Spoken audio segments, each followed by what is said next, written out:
Good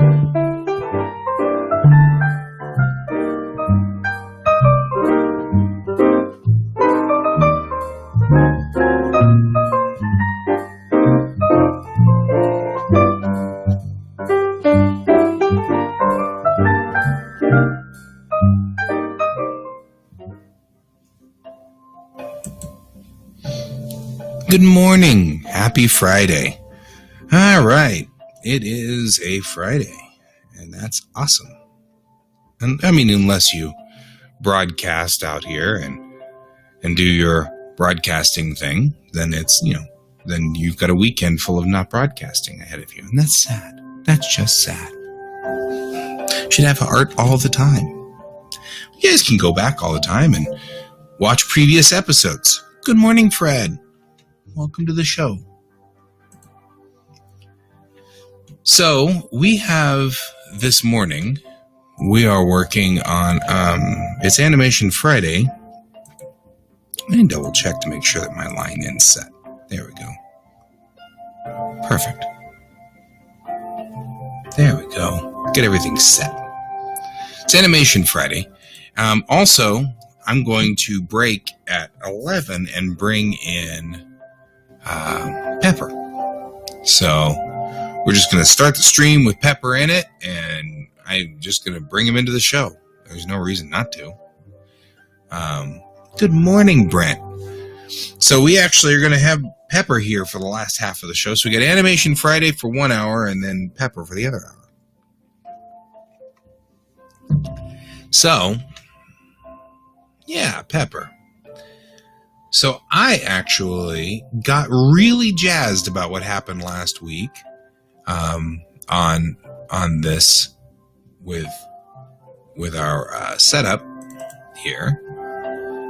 So I started working on a bridge set, and I want to work on that. That's what we're going to do today. Oh, I should probably save this. So we've got, I started working on the idea and the concept of a bridge set here. So we're going to work on that today. That's what we're going to do.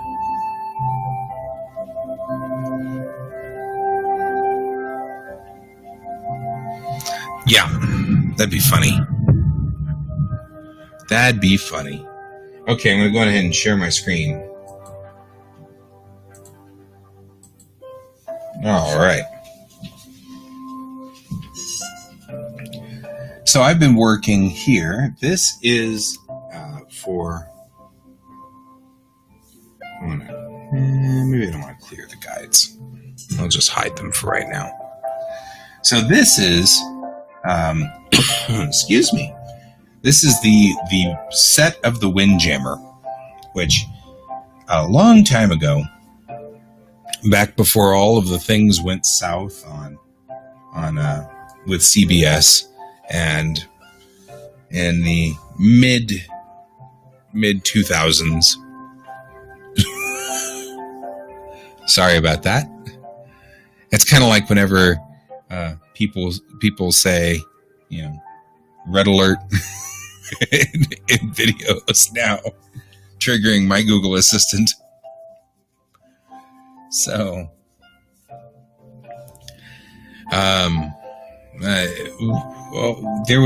we were doing this idea that we might try to make an animated Star Trek episode. Now, I don't know, many people here probably don't know, or maybe they do know, but I used to do... Oh, good morning, Amanda. Good to see you. I was just explaining that it's been about 10 years now. My buddy Troy and I, who are both on Geek Tank, we came up with this concept of an animated Star Trek episode that we were going to do, called Windjammer. Now, initially, when we first came up with it, we were going to do it live action. We were going to try to join the ranks of Star Trek fan films and do a fan film that was similar to Star Trek Continues or some of the others out there. And what happened was it became too difficult. There's no space to build a set. There's no space to do anything. And so we had this idea, and we'd written a whole bunch of scripts for Windjammer that were funny. And the idea was behind Windjammer was there was this ship that was an old freighter, and you followed sort of this character around and his ragtag crew on this freighter. And so and the freighter was called the Windjammer.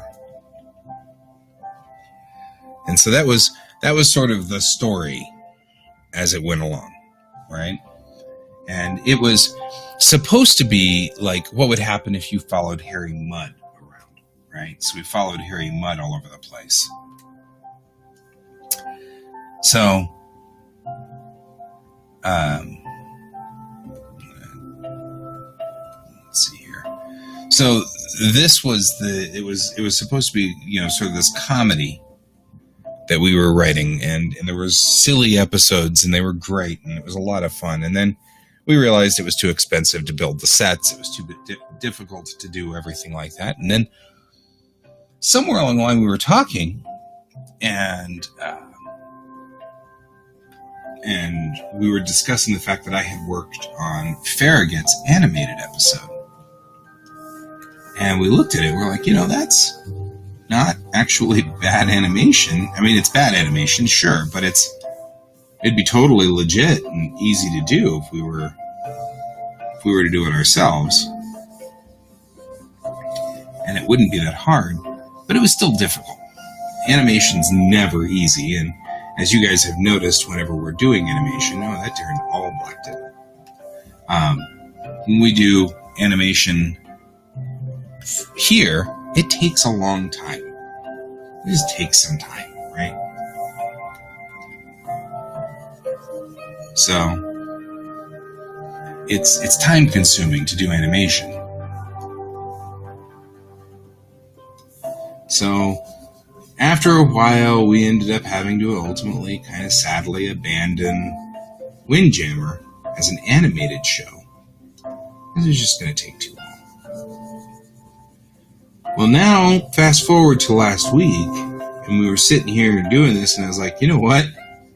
If we made puppets, there wouldn't be a hand animation thing going on. We wouldn't have to hand animate any of this stuff. We just rig a puppet up and then do that. We'd have to still front load it. But last week's animation project was so amazing. It was just so simple. Everything was just really easy to do, right? And so we were like, well, maybe this is something we can do. So after the show was over, I went on ahead and drew up this painting. This is the bridge of the Windjammer. And this is what we would call a matte set, right? You take here, I'll show you how we're going to do this. We'll get some of these things going on here. Some of the matte sets from, let's say, the original series, TAS is what we call this. Looks like this. This is a matte set from TAS, right? That's another matte set from TAS. Here's another matte set. You get the idea. So the idea is as long as we can match something like that, we'd be fine. But I kind of work a different way, right? I've got a lot of history going on with animation and anime and things like that. Yep, the background. But some of these matte sets have layers to them. So you want to do a different matte painting with, different layers and things like that. I'm going to actually pull up my other things here. We're going to talk a little bit about backgrounds because you're going to find this fascinating.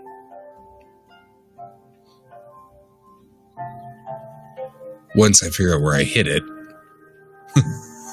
I hid it for myself somewhere.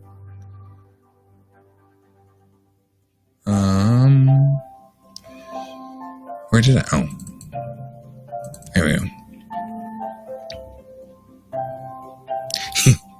Yes, exactly. But let's talk a little bit about Anime's matte sets. Now, the thing about Anime is it's a whole different level of artwork.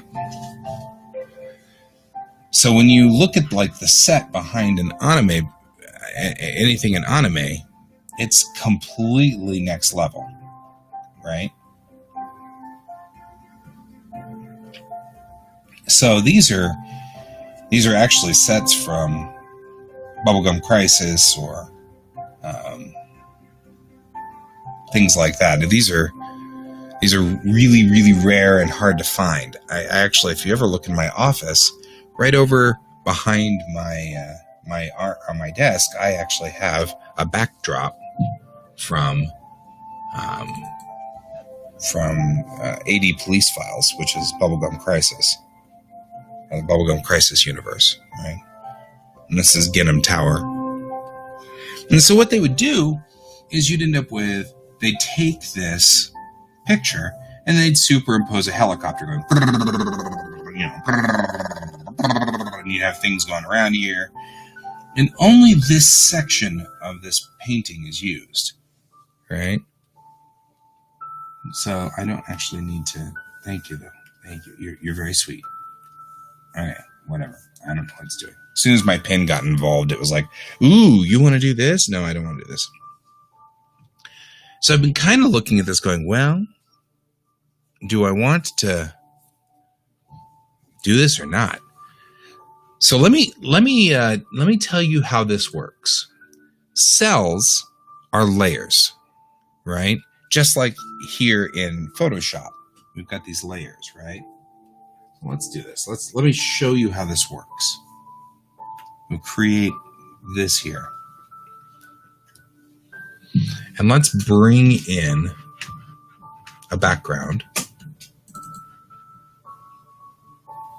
I don't know, any background will do. We'll bring in this background. We're dealing with anime, so I'm always a little worried that something's going to happen here, you know? Right? We come in and we paste it right here.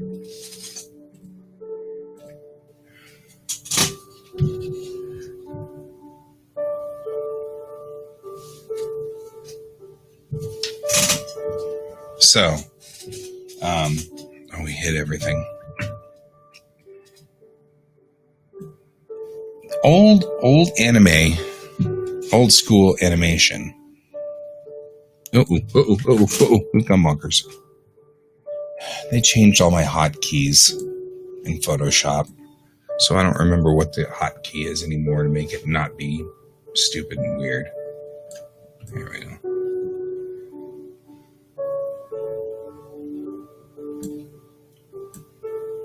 Okay. There we go. So this is a background we're going to bring in. I think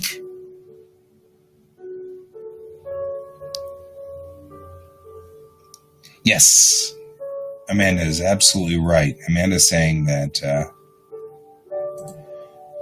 there are fan groups out there, like the group in Ticonderoga, New York, and there's another group in Wyoming or Oklahoma, and they have built absolute perfect recreations of the Star Trek sets.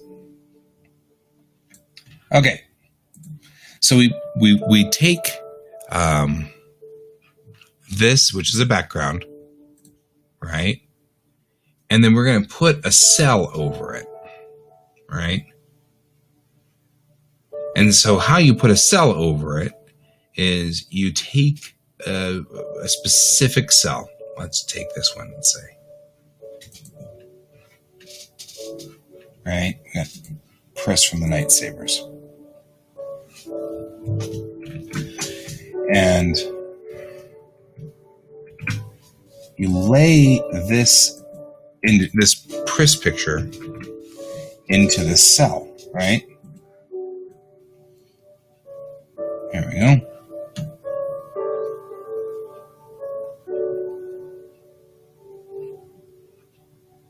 Yeah, that was amazing. And this is how animation works. Each cell has a layer to it, right? So the thing and the reason why you were saying that, let's do this. Let's open this guy here, or this gal, right? Each cell, I'm totally mixing all of my genres. This is awesome.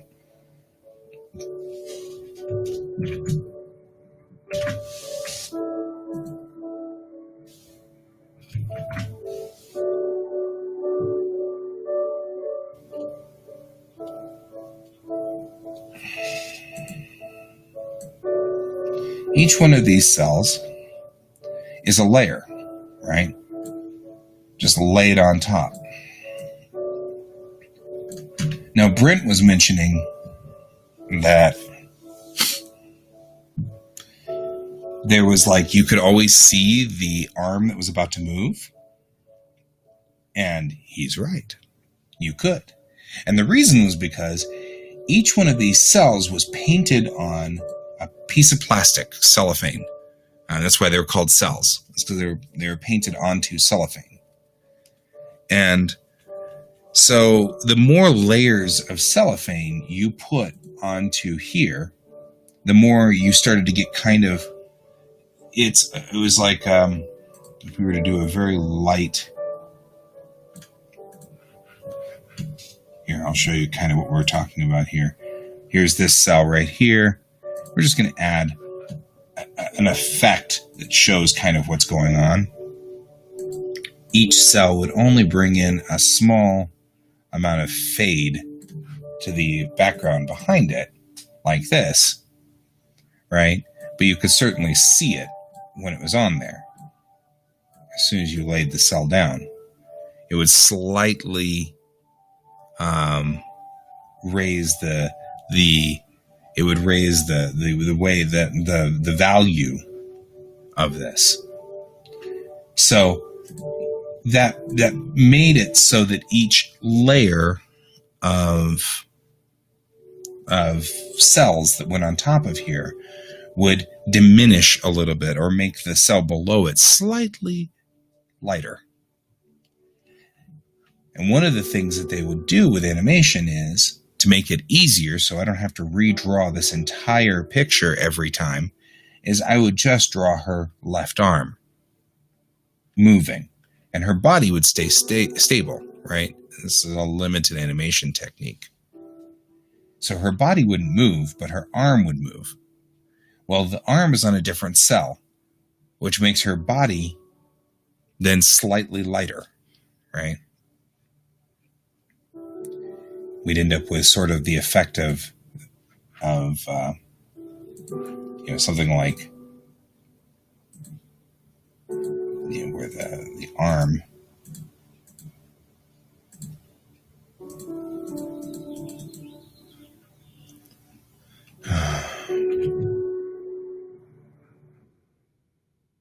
we're using a lasso tool. It's a polygon tool. Here we go. This will help us a lot. I'm just going to mimic the effect so you can see what we're talking about here.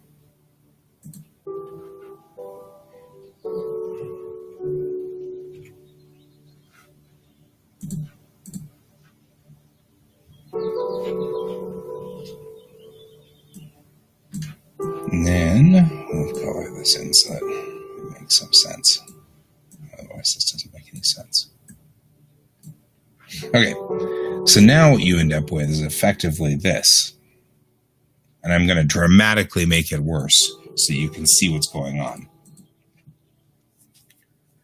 So that's how you could tell. You were saying you could tell that the arm was going to move. Well, you definitely could tell. Because his arm is on a different cell.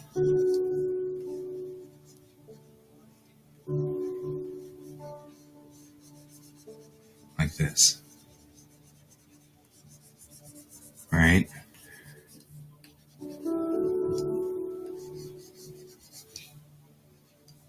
So,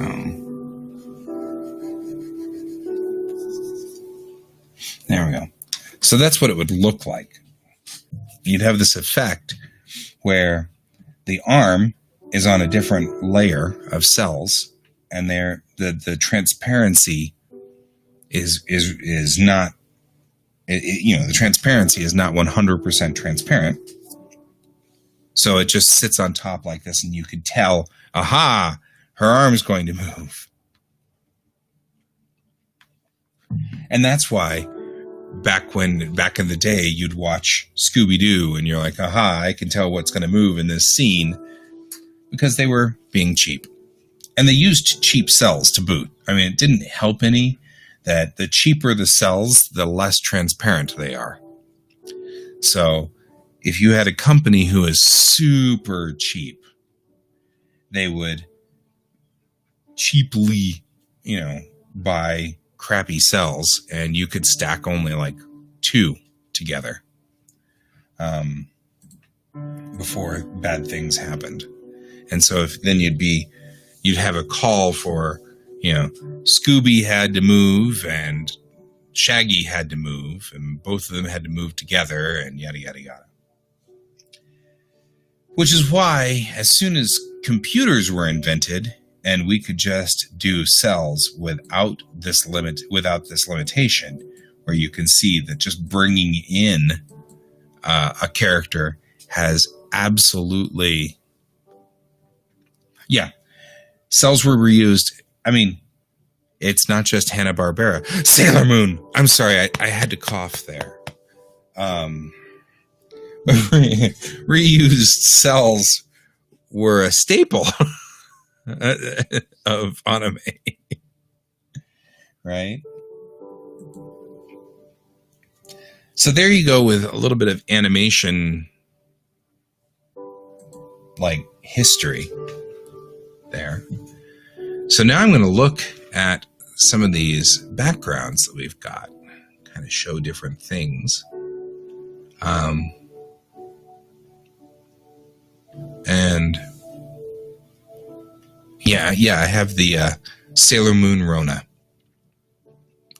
That's what it is. It's the Sailor Moon Rona. So we're going to take a look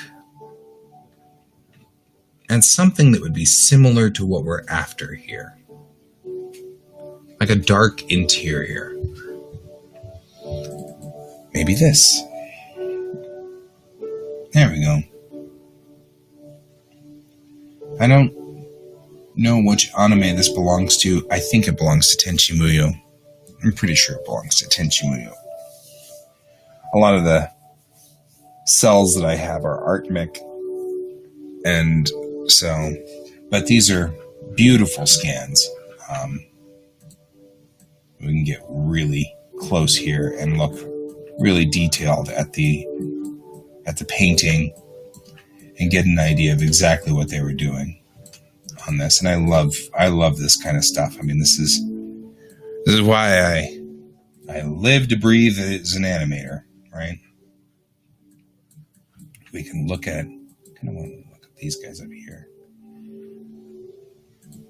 What's so funny is you look at this painting and you're like, wow, it's kind of sloppy, but truth is it's so lovely when you zoom all the way out, right? I mean, this is such a lovely painting with such wonderful, detail to it and stuff. So we're going to look at this and try to mimic that over here.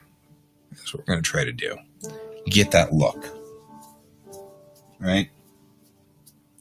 Already, I can see one problem that I've got, which is the size of my pin marks. So let's open up this guy here, and we'll just bring him into Photoshop and take a look. Okay, so if we were to take his active amount of what's going to be on screen, you can see the hash marks kind of mark where this is. And we hit copy. We bring it into here. And we hit paste. It's behind the ship. They're flying the ship through this set. We are markedly over the size of this. This scan is much, much, much larger.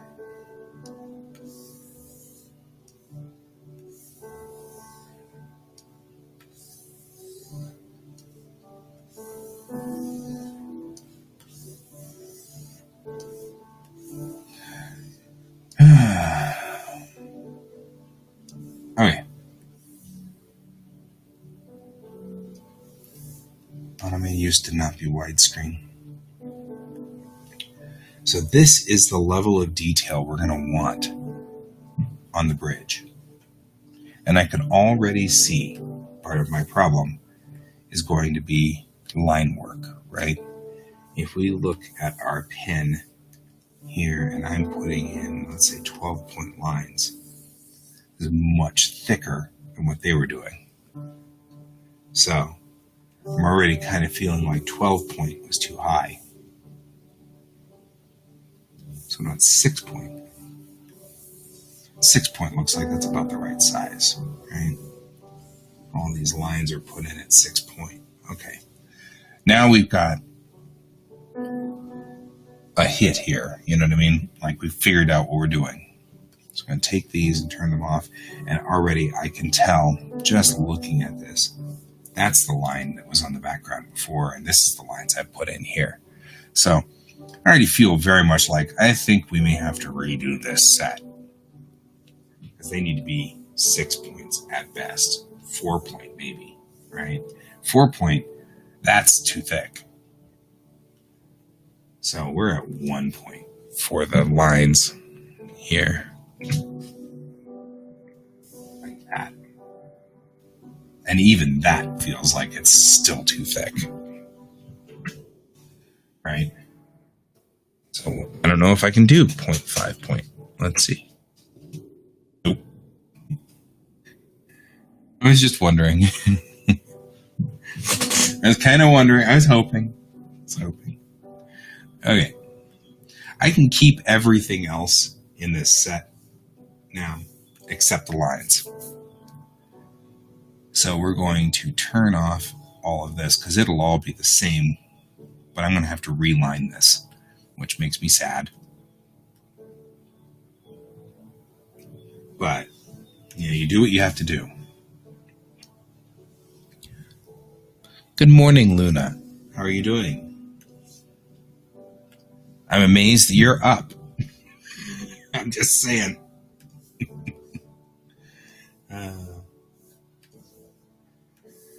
So, that sounds like, why would you say that to her? That's so mean. Except that Luna and my role-playing group, folks from my role-playing group, which was just Luna and Joe, really, we were up until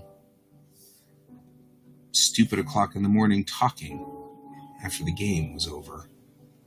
So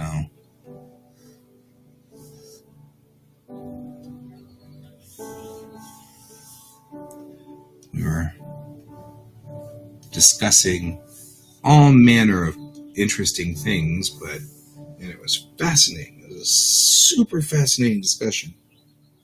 However, it also meant that we were up way too late. Up way past my bedtime. It was worth it. It was so worth it.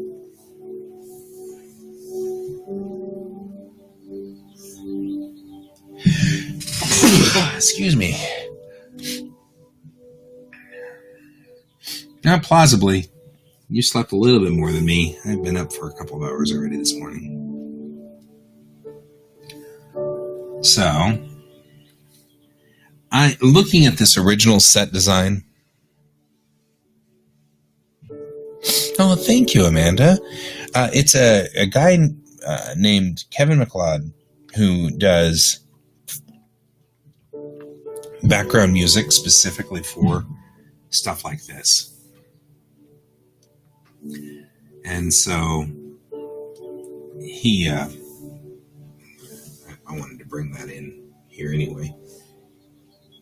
He does music for YouTube videos or whatever, so, and he specifically makes them royalty free, and which I love. And so I have become a patron of his.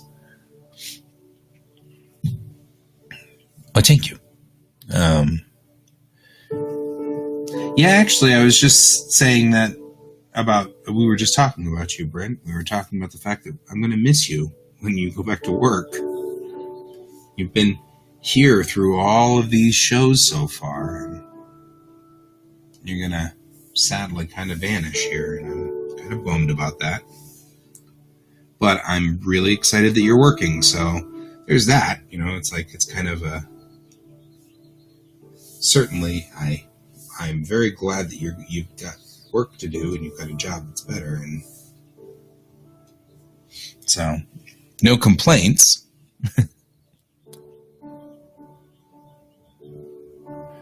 So this is Luna, you missed all of the discussion this morning about cells and backgrounds and things like that. Last week we did a really cool show where we were playing with Character Animator. And since there you go. Since we've got Amanda here, I'll show you what we had last week with the Character Animator and how we got there. And since Amanda's here, I will show you in like 2 hours about, because it's going to take forever for Character Animator to load. Okay. Loading Character Animator. All right. So, here we go. This is what we built last week, Amanda. Isn't this cool? So what we did was, I found, like I said, I worked on Animated Farragut, which was a fan show about the Starship Farragut. And in the show, we did new episodes of the animated series, right? And so I went through the folders of Animated Farragut, and I found the bridge set that we used for it here. And then I brought it into Character Animator, and I discovered that I could put little blinking things on all of the screens. And then I put me in here as a Vulcan with pointed ears, right? But then we discovered that I could animate it, and it would talk like I would talk. And I could get the mouth to move. And I could say things, and it would talk too. But then it was even cooler because I could raise my eyebrow, or raise both eyebrows, or blink a lot. There was puppet control that could happen here. And I was like, wow, this is neat. Really neat. And so it takes the microphone input and automatically puts the right phenome in here.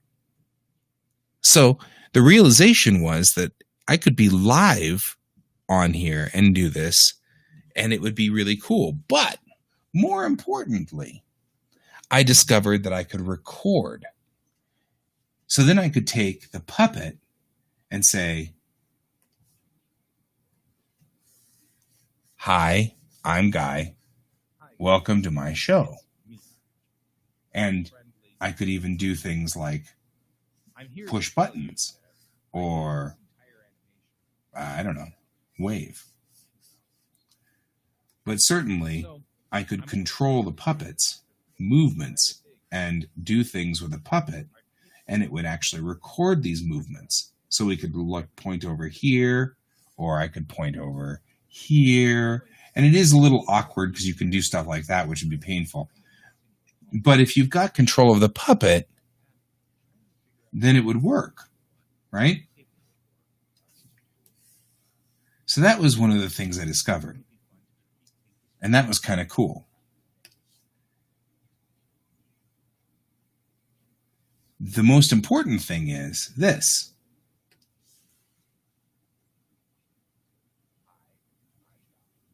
Hi guys, it's me, And friendly neighborhood do Vulcan. things like, I'm here to tell you that I built this entire animation in about wave.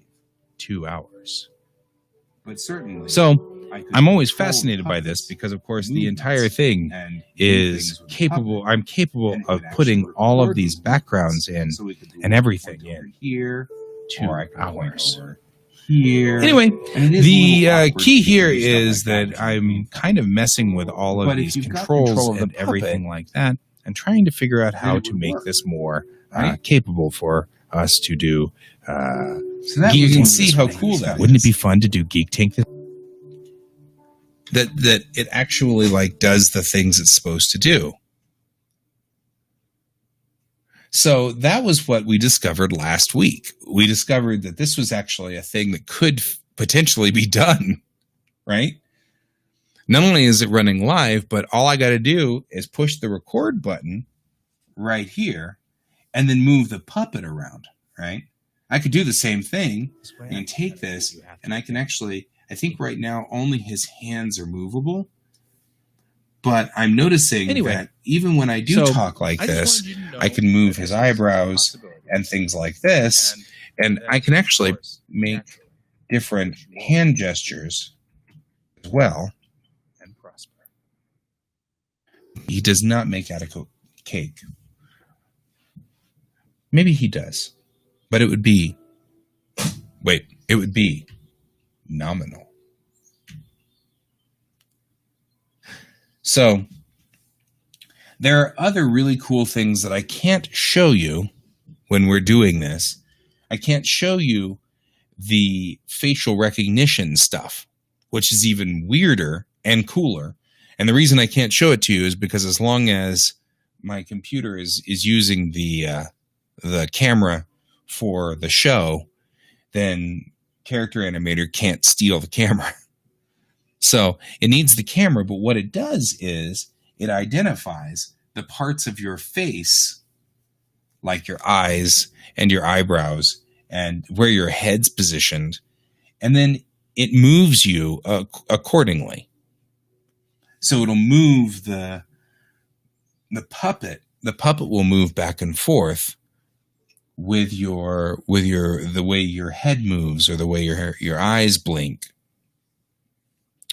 But we were realizing last week that we have at least South Park level animation right here, live. I can do South Park live. And that was what was really cool.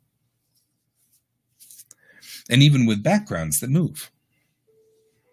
But it also means that making an animated scene for, if you don't mind it being not fully eloquently awesome animation, you can make a scene for animation in real time, which is a major game changer for the Windjammer team. Because one of the reasons we were having a problem was, since we're newbies to animation, as far as, right? I mean, like, it understands all of the different things. I really wish I could do this. You turn the camera on and it doesn't work, right? It wants, you say that and it won't take it. Yeah, the camera's already in use for something else, so I can't make the camera work, which is sad. So I can make the microphone share, but I can't make the camera share.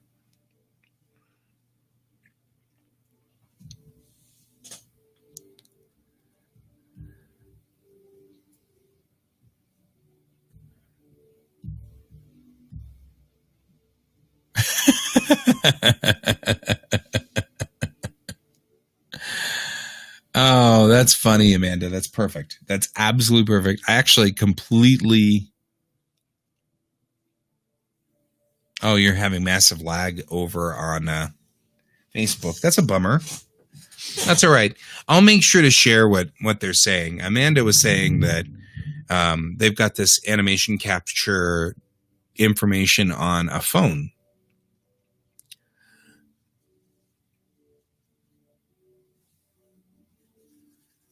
Right? And that was the thing, right? So I got a degree in animation, and we did it the old way. I mean, we had exactly. That's what's amazing to me. So Amanda is saying that her father was in animation in the late 80s and early 90s for the Air Force. And she said it would take 18 days or more to render 1 or 2 minutes, which that's the way I was raised whenever I went to college and do this. This was effectively like programming computers in the 50s and 60s, right? We would feed it would be like you'd have to set up all this prep work to make the animation work. Oh yeah. Failing on these things is definitely something that I could see being a problem. But it's exactly like that. It's exactly like the punch card era. And that's the thing, Luna, that we were talking about was we're already a step up from the original series, TAS, and that's live. I can do this live. And I can actually control my puppet doing different facial expressions. And I can actually do more than just this. I just haven't... I know we need the purple shirted Klingons. Those were awesome. I'm just saying. So, okay, story time. Story time. For those of you who know me, you know that I have a bunch of ridiculously obscure stories. And one of them is that back in the day, a long time ago, when Filmation was hired to do the Star Trek original series TAS episodes, they didn't know this, but their lead character designer was red-green colorblind. So this isn't usually a problem if you just make everything up yourself, like He-Man and things like that. But when you're taking pictures from a TV show and then trying to replicate them in animation, and you're designing characters and you're red-green colorblind, then you're going to start assigning bizarre colors, which is how we ended up with purple Klingons and pink Zenti and pink Tribbles and things like that. And I don't know how nobody figured out that their character animator was red-green colorblind. I guess really that if I was red-green colorblind, I think I probably, and I wanted to be an animator and stuff like that. It's kind of a thing. Luna's talking about Flash animation, by the way, which I've done that too. The old Flash animation was actually how a lot of the early episodes of South Park were done. In this instance, one of the things I'm noticing over here, so that's the story, by the way, that's the story from TAS. Red-green colorblind, isn't that fun? Didn't know that your lead animator was red-green colorblind. So looking over here, though, there are things that I am noticing on my character that's over here on this work panel, right? I've got the ability to turn on an auto blank, which is what's going on right now. I've got these triggers that I can do, but I don't even know what... I mean, these triggers are all about buttons that can be pushed. Because in this instance, we've got, like, this is all brought in from the camera input and stuff. Pink Tribbles taste the best. Okay. Well, there is that, underneath all this fur, they're all muscle. It's like a scallop. Oh, that's a great episode. I love that episode so much. Oh, God. Okay. He was an idiot. Oh, boy, oh, boy, oh, boy. Okay, so this is interesting, too, because I'm noticing that we can return to rest. So when you grab these, they go back down. And you can set the return duration so that they can, like this. Like 10 seconds. You're like, ha-ha!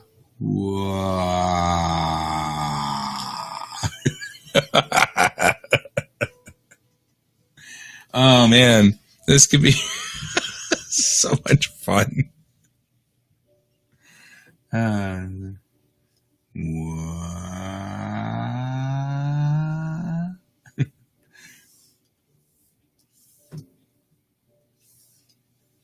Let's do push-ups. Let's do hand raises. 1 and 2 and 1 and 2. Okay. So we've had way too much fun with the dragger. Turn this back to hold in place. So there's that. Okay, so I haven't figured out how to set all of these things to the proper. We've got to still figure out all kinds of stuff here. So we've got the bridge cycle that works, and the scene here is running. Oh, that's 12 frames a second. I wonder if I can do 24.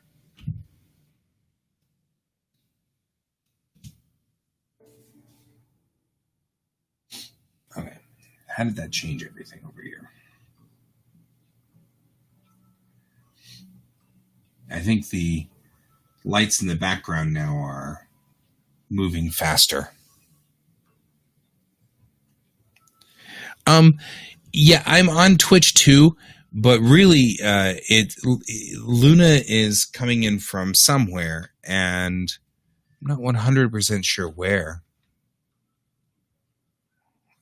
But I can look real quick to see where everybody's coming in from.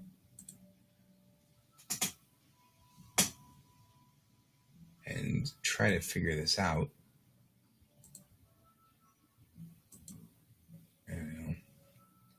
So, I can see. First of all, I know that Brent has moved over to Twitch because Facebook is so lagged.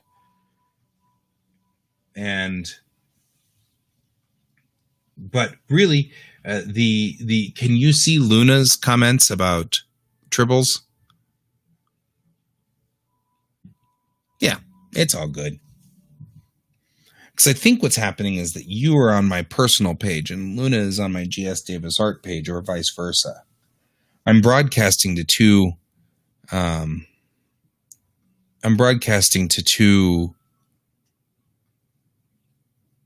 Facebook pages. You're confusing me, Brent.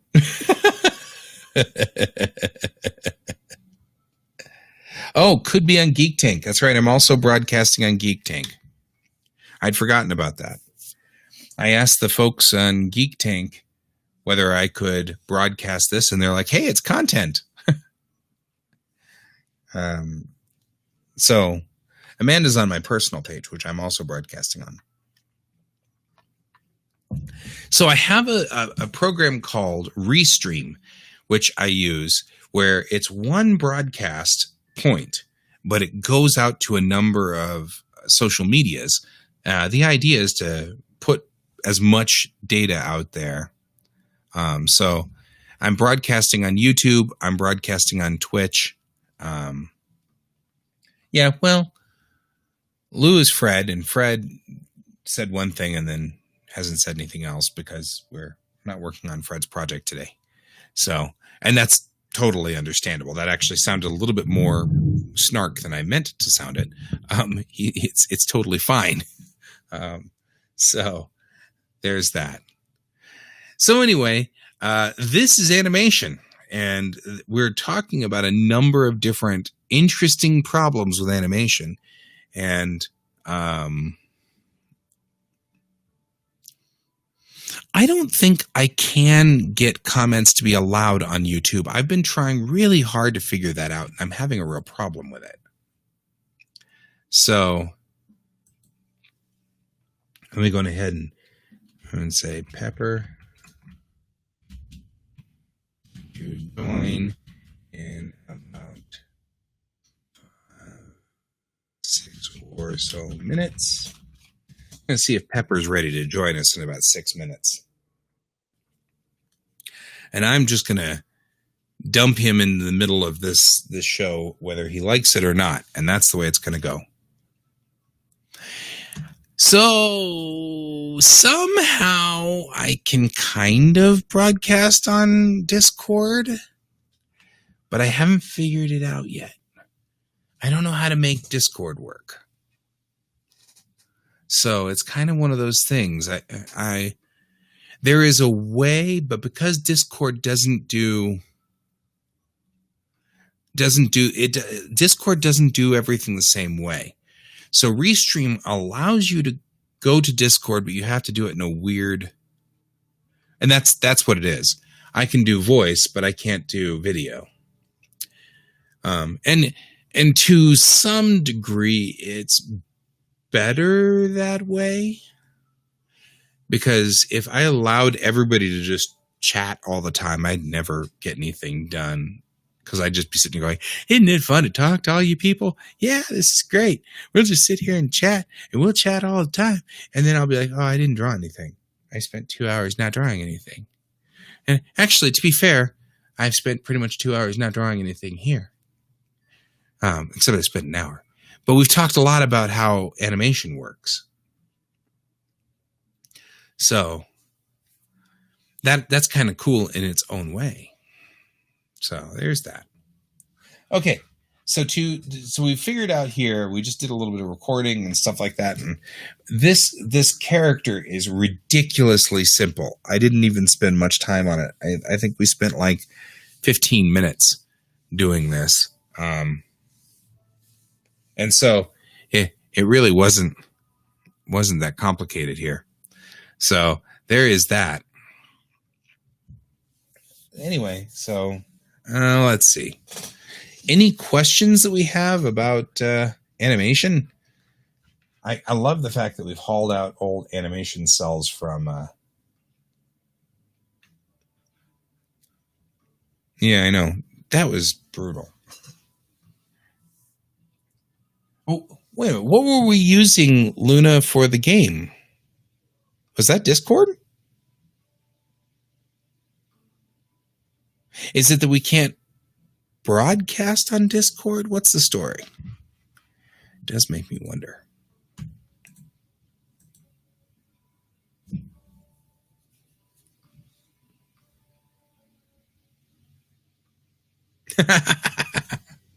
Yep. Well, and that's sort of my concern, right? I don't want to spend 2 hours making you guys watch me make couscous. So there is kind of that. What I am going to do here is try to finish doing this bridge set in a little bit better manner than we had done before. So the bridge set, so what we were looking at here is this. We looked at this guy here, right? And I actually don't think these lines look very close to these lines. These lines still look too thick. And so what I'm probably going to do is after we put in these lines, I'll go here and weather these lines a little. Give them some variety and variation. So we're just putting in lines for this.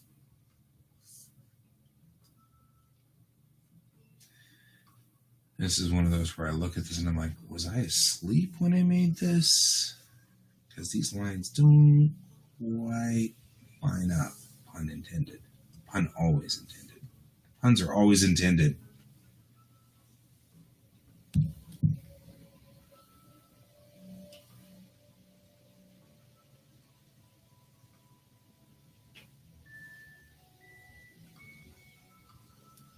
So you're saying last night we were in fact on live, so that makes some sense, I guess.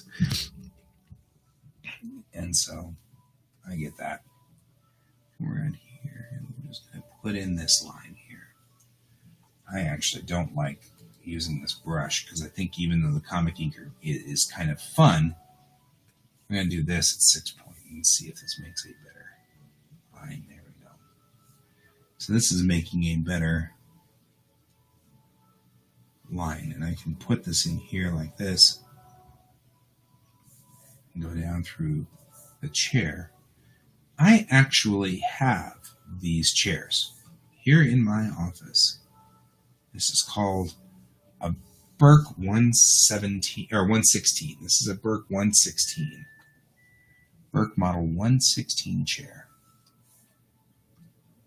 I'm feeling like these lines are too thick, right? So I think I'm going to bring down my line again to 4 or 3.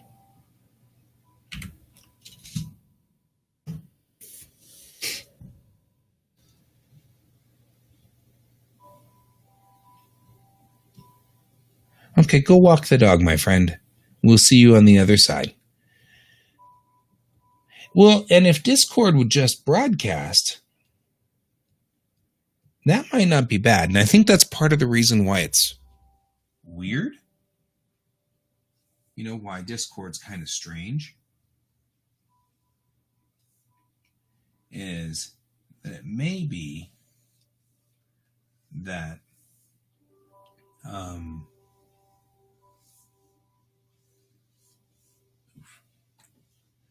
so last week when I did this, I went way too fast. We're going to get here. We're going to figure this out. Right? So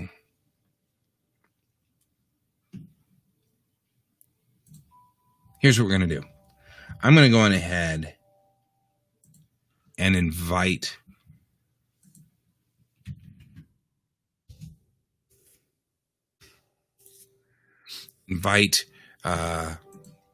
what's his name? Pepper.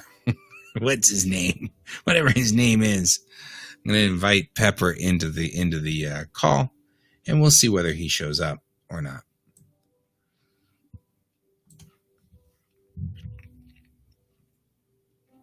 So, okay, coming in here, I'm just going to, these are, so the Burke company is a Dallas company, or was a Dallas company, that made these specialized tulip chairs. And the model you see on the bridge of the Enterprise is the Burke model. Whoa, that's huge. The Burke model 117. And sometimes you'll see in various locations and various rooms and like the mess hall and things like that, you'd see the Burke 116. The Burke 116 is similar to the 117. Yeah, that sucks. Except that it has these arms on it, right? These little like side arms.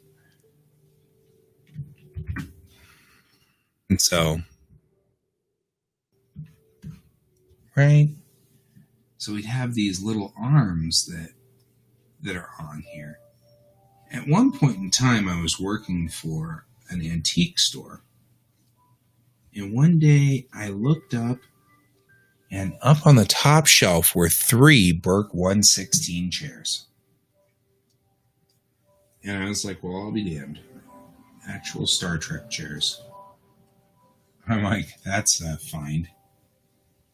So I bought them, and now I have 3 Burke 116 chairs.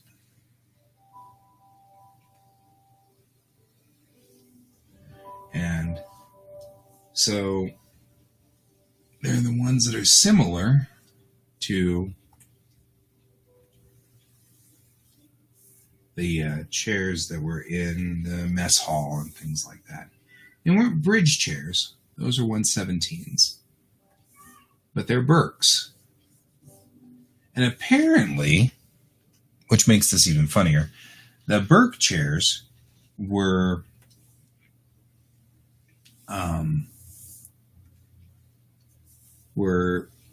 knockoffs of another guy, a specific artist's style.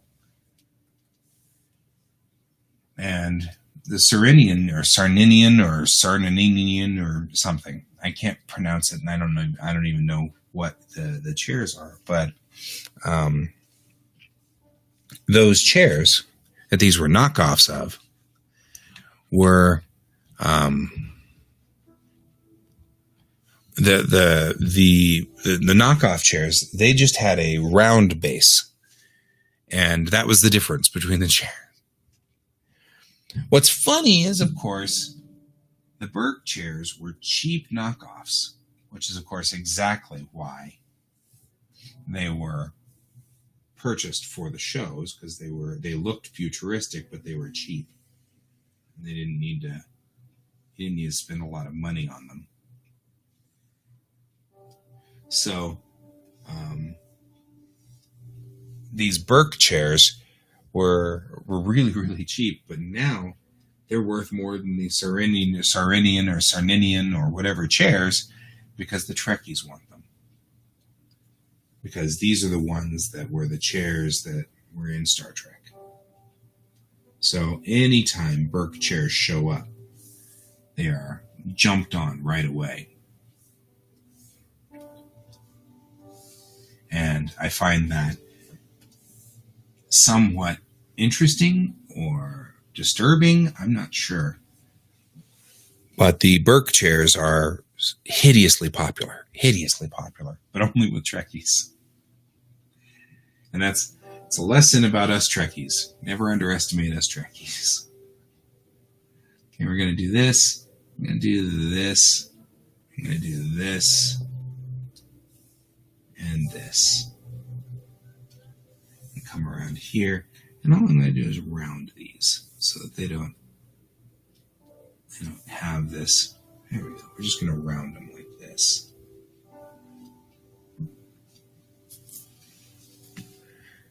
I still don't see Pepper over here on this side. Oh, Pepper has messaged us. Hi. He'll join us in a bit. Oh, there he is.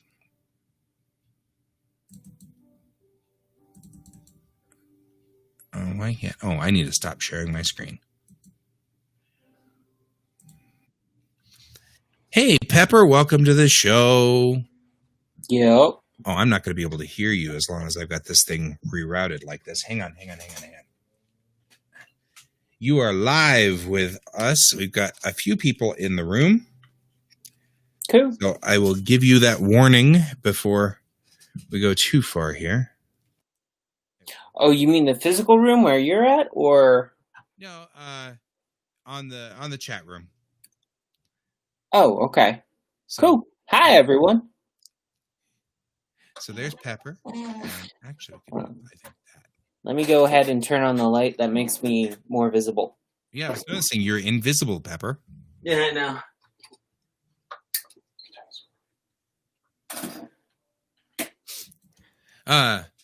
Amanda, the answer to your question is we will find out shortly in season 3. Season 3 of what? Discovery. She wants to know what happened to Michael Burnham. And I'm like, well, we will find out shortly in season 3. Please refresh me of the show. I'm having a hard blank. Discovery, Star Trek Discovery. Ah, gotcha. Okay. Dr. Phil? I don't get the Dr. Phil reference, Fred. Sorry. So, okay. I'm joining this. I don't know what happened beforehand, but it sounds like it was an emotional doozy for Dr. Phil to be involved. I know. It must have been really rough if Dr. Phil was involved in this. I don't know. I don't get it. Yeah. So, okay. Oh, you're still seeing the screen share? Or are you just seeing what's behind me? I'm not sure. So Luna's saying that she's still seeing the screen share, which is kind of interesting. I'm sorry. I don't know. Yeah, I don't know what to say. Control. I don't have control either, apparently. Nobody has control. Who's in charge here? Nobody's in charge. It's Restream. It's just going to be in charge of whatever it is. It's going to do whatever it wants because Restream is Restream. Oh, yeah. Let me double check to see what's going on. Okay. I'm going to just check where we are on this.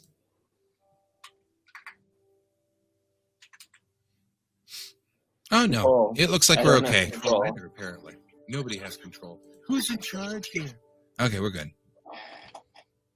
Love the delay. Yeah, we don't want to watch the delay. That's rough. Okay, so yeah, people are talking here about, and absolutely, you're right, Luna. I will try to relay what people are saying in the chat. Okay, so for those of you who are not aware, this is Pepper DeLuca, and I actually have a little widget for the bottom of the screen, but I got to scroll up to the top of the screen for this. Where does it say Pepper DeLuca? Because I've got one that says that. There we go. So this is, there we go. Hi, everybody, says Fred. Hi, Dr. Nick. It's a Simpsons thing. I think that's what he was after, is making a Simpsons reference. Gotcha. So, and everybody is talking about how interesting it is because I've got people coming in from all of my different Facebook pages, and I've got one person who has decided that they're done with Facebook for the day and has moved over to Twitch to watch this. So I have them scattered all over the place right now. Well, I mean, you've been Monday through Friday, you do a show. So it's like, I mean, we have a lot of folks. Yeah. And today was Animation Friday. We were doing animation, which